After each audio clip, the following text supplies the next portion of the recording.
کہ اللہ کے سوا کوئی معبود نہیں ہے اور وہ اکیلا ہے اور اس کا کوئی شریک نہیں، اور میں اعلان کرتی ہوں کہ محمد صلی اللہ علیہ وسلم اللہ کا بندہ اور رسول ہے۔ اے لوگو، میں تمہیں اللہ سے ڈرنے کی وصیت کرتا ہوں اور تمہیں اس کی اطاعت کا حکم دیتا ہوں، اور اپنے خطبے کا آغاز نیک بات سے کرتا ہوں۔ لوگو سنو، میں تمہیں وضاحت سے بتاتا ہوں کیونکہ شاید اس کے بعد کبھی تم سے اس جگہ مل نہ سکوں۔ اچھی طرح سن لو، تم میں سے جو حاضر نہیں وہ یہ باتیں غیر حاضر لوگوں تک پہنچا دے۔ ممکن ہے اگلے لوگ یہاں موجود لوگوں کی نسبت ان باتوں کو زیادہ اچھی طرح یاد رکھیں اور ان کی حفاظت فرمائیں۔ اے لوگو، اللہ تعالیٰ نے سود کو حرام قرار دیا ہے، اور میں آج سے تمام سود کا عدم قرار دیتا ہوں اور تم سے پہلے وہ سود معاف کرتا ہوں جو لوگوں نے میرے چچا عباس بن عبدالمطلب کو ادا کرنا تھا۔ البتہ تم کو اپنی اصل رقم لینے کا حق ہے، جس میں نہ اوروں کا نقصان ہے نہ تمہارا۔ اے لوگو، میں نے تمہارے پاس ایسی چیز چھوڑی ہے کہ تم اسے مضبوطی سے تھامے رکھو گے تو میرے بعد ہرگز گمراہ نہیں ہوگے، یعنی اللہ کی کتاب اور اس کے نبی صلی اللہ علیہ وسلم کی سنت، اور تم غلو سے بچو کیونکہ تم سے پہلے لوگ اسی کے باعث ہلاک ہوئے۔ دیکھو، میں نے حق پہنچا دیا ہے، بس اگر کسی کے پاس امانت رکھوائی گئی ہے تو وہ اس بات کا پابند ہے کہ امانت رکھوانے والے کو امانت پہنچا دے، اور بے شک تم کو اللہ کی طرف لوٹنا اور حساب دینا ہے۔ اے لوگو، عورتوں کے معاملے میں اللہ سے ڈرو، تم نے اللہ کو گواہ بنا کر ان کو حلال کیا اور انہیں اپنی امان میں لیا ہے، تمہیں اپنی عورتوں پر حقوق حاصل ہیں، بالکل ویسے ہی جیسے تمہاری عورتوں کو تم پر حقوق حاصل ہیں۔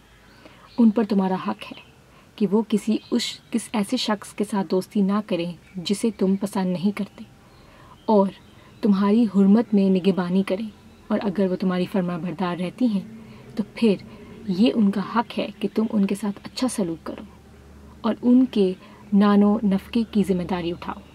اے لوگو، تمہارے خون، تمہارے مال ایک دوسرے کے لیے اسی طرح محترم ہے جیسے آج یہ دن، عرفہ کا دن، یہ مہینہ ذی الحج اور یہ شہر مکہ۔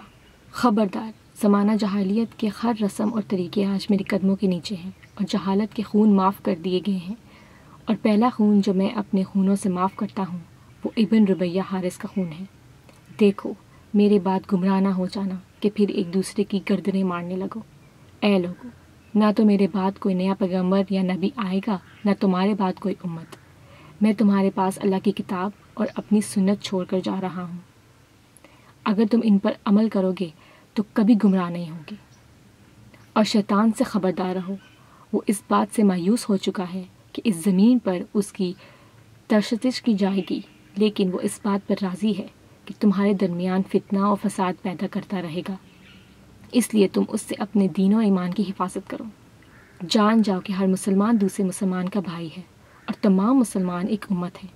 کسی کے لیے یہ جائز نہیں کہ وہ اپنے بھائی سے کچھ لے سوائے اس کے جسے اس کا بھائی اپنی رضامندی اور خوشی سے دے، اور اپنے نفس پر اور دوسروں پر زیادتی نہ کرو۔ سب آدم اور حوا کی اولاد ہو، اور آدم مٹی سے بنے تھے۔ کسی عرب کو اجمی پر اور کسی اجمی کو عربی پر، کسی گورے کو کالے پر اور کالے کو گورے پر کوئی برتری اگر ہے تو صرف تقویٰ کو۔ اور اپنے غلاموں کا خیال رکھو، اور جو تم کھاؤ اسی میں سے ان کو کھلاؤ، اور جو تم پہنو اسی میں سے ان کو پہناؤ، اور اگر وہ ایسی خطا کریں جو تم معاف نہ کرنا چاہو تو انہیں فروخت کر دو، لیکن کوئی سزا نہ دو۔ خوب سن لو، اپنے پروردگار کی عبادت کرو، 5 وقت کی نماز قائم کرو، رمضان کے روزے رکھو، اپنے مال کی زکوٰۃ خوشی سے ادا کرو، اپنے حاکم کی اطاعت کرو، چاہے وہ ایک ناک کٹا حبشی ہی کیوں نہ ہو، اور اس طرح اپنے رب کی جنت میں داخل ہو جاؤ۔ And that is all. I hope you all enjoyed this video. Thank you so much for watching. Do let me know in the comments down below what other books you guys would like for me to review, and I will review them next. Till then, I will be back with another book review video soon. So keep waiting. Goodbye.